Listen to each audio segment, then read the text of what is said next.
Donc, j'ai le plaisir de t'interviewer pour cette séance de Somno Live. Donc, le professeur Laure Peter-Derex, chef de service adjointe du service des pathologies du sommeil des Hospices civils de Lyon, et que tu as eu l'excellente idée aujourd'hui d'organiser un symposium sur la prise en charge thérapeutique des patients atteints de narcolepsie de type 1, à la fois sur le versant médicamenteux et non médicamenteux. Et est-ce que tu peux nous en dire un petit peu plus sur la structure de ce symposium? Oui, merci beaucoup Isabelle. Effectivement, on avait à cœur de pouvoir proposer ce symposium et d'aborder les aspects médicamenteux qui sont évidemment centraux dans la prise en charge de la narcolepsie, mais également les aspects non médicamenteux et puis des pistes possibles pour les patients. Donc on a commencé ce symposium avec Lucie Barato de Montpellier qui nous a parlé des perspectives thérapeutiques médicamenteuses et notamment de la révolution qui s'annonce pour la prise en charge des patients avec les agonistes des récepteurs allorexine 2. Et on a ensuite enchaîné sur l'étude Narcosport qui s'est intéressée à l'impact de l'activité physique régulière dans la narcolepsie, dont je parlerai peut-être un peu plus en détail ensuite. Et puis Karine Spiegel de Lyon nous a parlé des liens entre alimentation et sommeil, avec des perspectives aussi de pouvoir peut-être mieux contrôler à la fois la somnolence, mais aussi la qualité du sommeil de nuit en gérant les prises alimentaires en termes de distribution sur le nictonaire et aussi de composition des repas.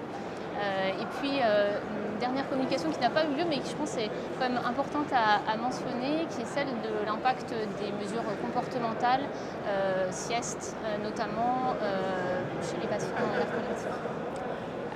Et voilà, j'aimerais que tu parles un petit peu plus de cette étude que tu mènes sur l'activité sportive, parce que c'est vrai que dans le suivi de nos patients, notamment ceux qui ont une prise de poids importante dans la narcolepsie type 1, on a vraiment l'impression que c'est l'activité physique qui est vraiment majeure pour enclencher une perte de poids avec tous les bénéfices que ça peut avoir à côté. Donc est-ce que tu peux nous présenter cette étude très innovante? Alors l'idée, c'était partant des constats de l'impact favorable de l'activité physique sur plein de domaines, cognitifs, psychiques, qualité de sommeil, qualité de vie, partant aussi d'observations qui ont déjà été publiées d'associations entre un niveau d'activité physique régulier important et une amélioration des symptômes ou des symptômes plus légers chez les patients narcoleptiques. L'idée, c'était de voir si, de manière prospective, en implémentant l'activité physique, on peut agir sur certains symptômes liés au sommeil, mais aussi sur certaines comorbidités de la narcolepsie.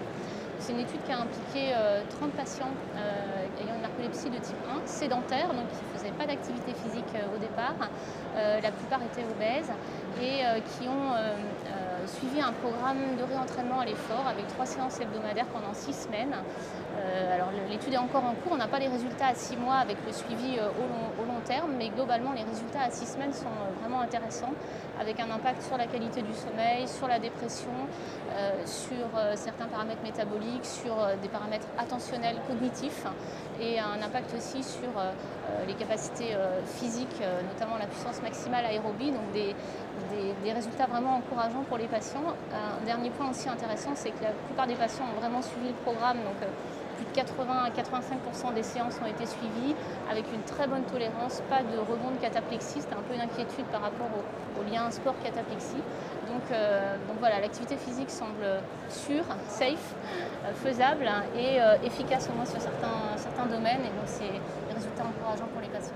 Oui, merci beaucoup de développer cet axe de recherche qui est à la fois innovant et global sur les différentes dimensions qui peuvent être altérées dans la narcolepsie. Et on attend avec impatience les résultats à 6 mois pour la suite, notamment peut-être sur la perte pondérale qui y sera associée. On espère. Un grand merci à toi. Isabelle.